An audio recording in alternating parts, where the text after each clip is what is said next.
Hello everyone. In this video, we will answer the question, what is the crime committed if a prisoner escapes? So when a prisoner escapes, there may be different crimes that may be committed, not only by the prisoner, but also by other persons who may have helped that prisoner. One is a convicted felon. He is serving a 10-year prison sentence. So na-convict na siya, and then nagsaserve na po siya ng kanyang 10-year prison sentence. In his 5th year, he was able to escape by climbing over the prison wall without anyone looking. So walang tumitingin, umakyat siya sa prison wall.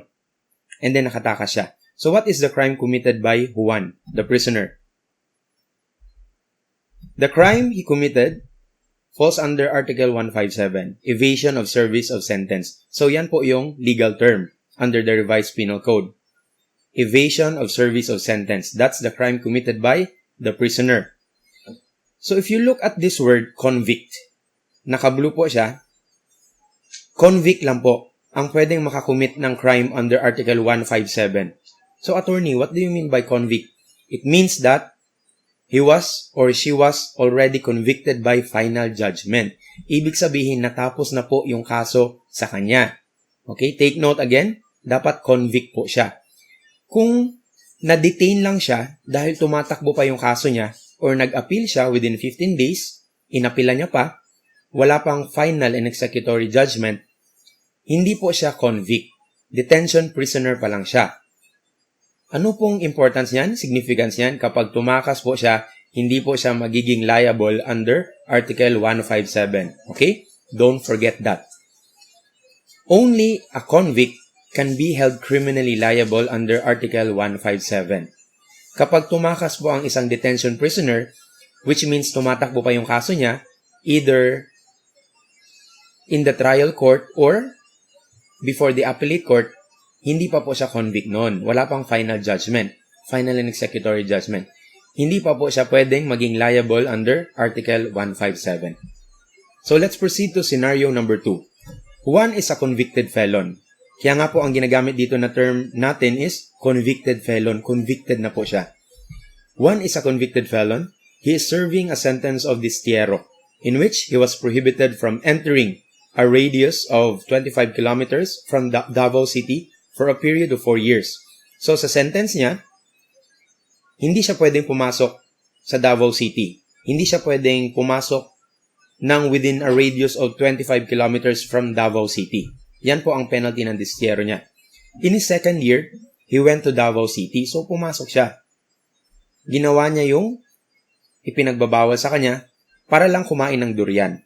Now, did one commit the crime of evasion of service of sentence under Article 157? So, in order to answer this question kasi, you have to understand what is the nature of the penalty of destierro. Kailan ba natin ini-impose ang destierro? There are some crimes, no? Kung saan ini-impose natin yung penalty ng destierro. We have the crime of concubinage under Article 334. So sa concubine po, yan po ang penalty ng concubine. Kasi when you file a case of concubinage against the husband, di ba? Concubinage ang crime ng husband and adultery ang crime ng wife. So if you file a case of concubinage against the husband, kailangan mo rin pong mag-file ng case against a concubine. So sa concubine po, if it will be ruled by the court that the concubine is criminally liable, she will suffer the penalty of destierro. And what's the other case? We have Article 247 po. Death or physical injuries inflicted under exceptional circumstances. Na-cover na po natin sa isang video natin ito. Ang penalty dito is destierro. Sa destierro, itong penalty na destierro, there is no imprisonment involved. Okay? You are just merely prohibited from entering a certain place. So considering na hindi naman po pala siya nakakulong, yung penalty, it does not involve imprisonment, pwede pa rin bang maging liable siya for evasion of service? Considering na hindi naman siya tumakas? The answer can be found in the case of People versus Abilong. So dito po, sa case na to, sinabi ng Supreme Court, yes. In conclusion, we find and hold that the appellant is guilty of evasion of service of sentence under Article 157 of the Revised Penal Code, in that during the period of his sentence of destierro, by virtue of final judgment, wherein he was prohibited from entering the city of Manila, he entered said city. So merong prohibition and he violated the order of the court. So meron pong evasion of service of sentence, despite the fact na destierro po ang penalty niya. Let's proceed to the third scenario. Scenario number 3. One is a convicted felon. He is serving a 10-year prison sentence. In his 5th year, an extensive fire broke out in the penal establishment. So nasunog po. So habang nasusunog, to avoid being burned alive, he escaped by climbing over the prison wall. Tumakas po si Juan dahil nasusunog yung establishment, yung penal establishment. Ang tanong, liable po ba si Juan for evasion of service of sentence considering na meron namang dahilan kung bakit siya tumakas? Now, if we look at Article 158, it discusses there the crime of evasion of service of sentence on the occasion of disorders, conflagrations, ito sunog, conflagration, earthquakes, or other calamities. So kapag tumakas po ang isang convict, ang isang prisoner, while on the occasion of disorders, conflagrations, earthquakes, or other calamities, pwede po siyang maging criminally liable under Article 158 for evasion of service pa rin. Now, take note po dito.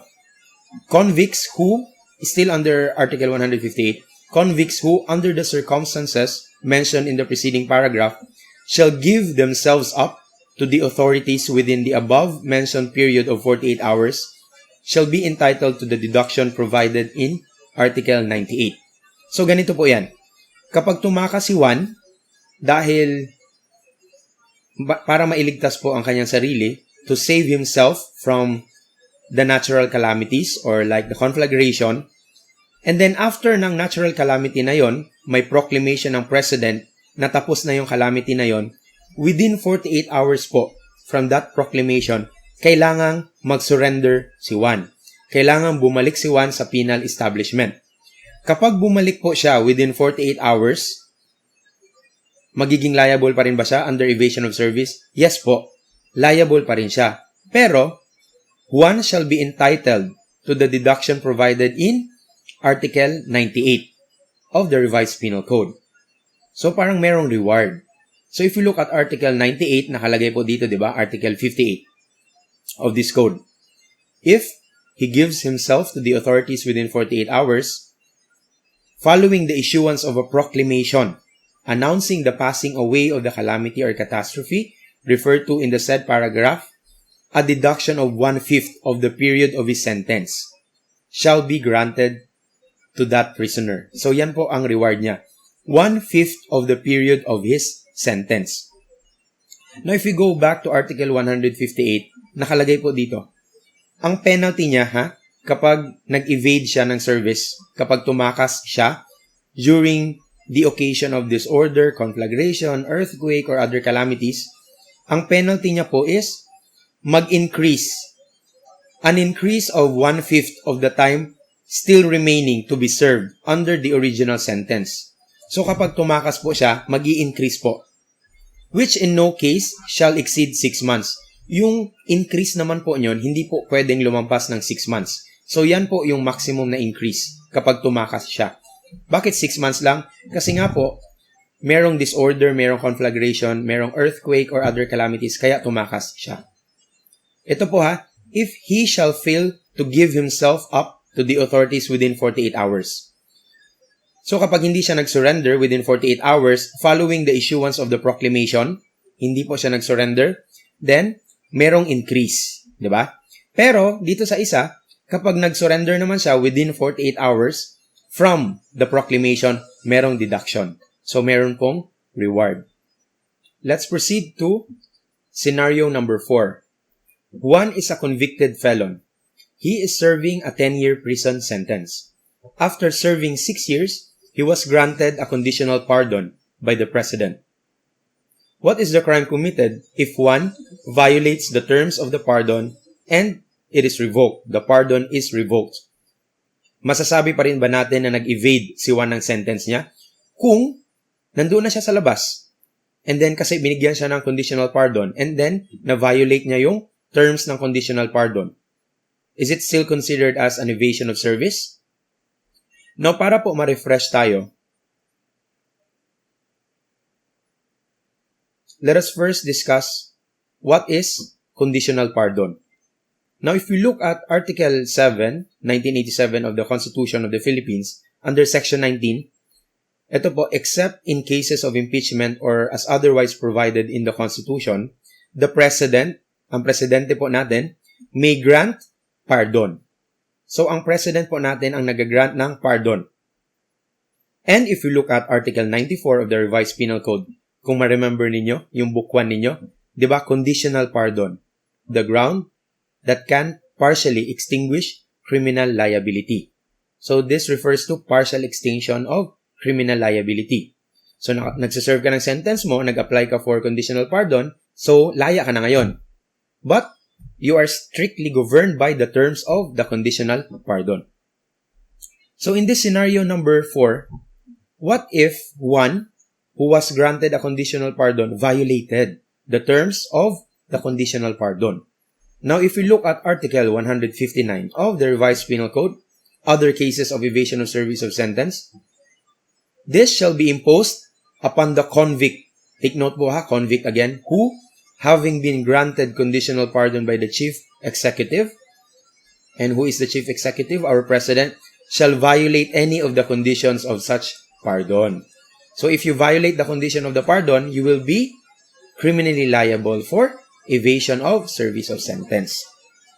Now, if you look at Article 95 of the Revised Penal Code, nakalagay rin po dyan, his non-compliance with any of the conditions specified shall result in the revocation of the pardon. Ma-revoke po yung pardon and the provisions of Article 159 shall be applied to him. Yung other cases of evasion of service. If you look at the last sentence of Article 159, itong other cases of evasion of service, nakalagay po dito, however, if the penalty remitted by the granting of such pardon be higher than 6 years, the convict shall then suffer the unexpired portion of his original sentence. So basically po, the penalty that will be imposed upon you if you violated the condition of the pardon, kasi magiging liable ka for evasion of service, the penalty of prison correctional in its medium period. Pero, if the penalty remitted by the granting of such pardon be higher than 6 years, so yung na-extinguish po, kasi partial extinction lang, di ba? Nakapag-serve ka na. Yung na-extinguish na portion ng penalty is more than 6 years, you will then suffer the unexpired portion of his original sentence. So, let's provide an example po para maintindihan natin. So, in scenario number 5, one is a convicted felon. He is serving a 10-year prison sentence. After serving 6 years, so nakapag-serve na po siya ng 6 years, he was granted a conditional pardon. So, ilang years po yung na-remit? 4 years na lang. Diba? So, 4 years yung na-remit. What is the penalty of one if one violates the terms of the pardon and it is revoked? So, ano pong magiging penalty niya? Considering na nakapag-serve na siya ng 6 years and yung na-remit is 4 years. So, the penalties will either be prison correctional in its minimum period if the penalty remitted does not exceed 6 years. Okay? If the penalty na na-remit po does not exceed 6 years, ang penalty niya po is prison correctional in its minimum period. So, let's go back to the example. Scenario number 5. Ilan po bang years ang na-remit? 4 years ang na-remit. Since 4 years siya, it does not exceed 6 years. So, if one violated the condition of the pardon, he will be guilty of evasion of service and the penalty will be prison correctional. Kasi nga, dito, 4 years po ang na-remit. Diba? And since ang 4 years does not exceed 6 years, ito po ang magiging penalty niya, prison correctional. Now, how about scenario number 6? Dito po, nakapag-serve siya ng 6 years. Sa 14-year prison sentence. Ilan pa po ang natira? 8 years. Since 8 years po ang natira, if we look at this, if the penalty remitted is higher than 6 years. So dito sa scenario number 6, 8 years, higher than 6 years. So the unexpired portion of this original sentence. So ilan yung unexpired portion? 8 years. So yan po ha. Ang Article 159, other cases of evasion of service of sentence. So that covers the first part of this video po. So yung first part, it will only cover the different crimes that may be committed by the prisoner himself when he escapes. In our part 2 po, we will discuss naman the criminal liability of the public officer or the private individual who helped the prisoner escape from the penal institution.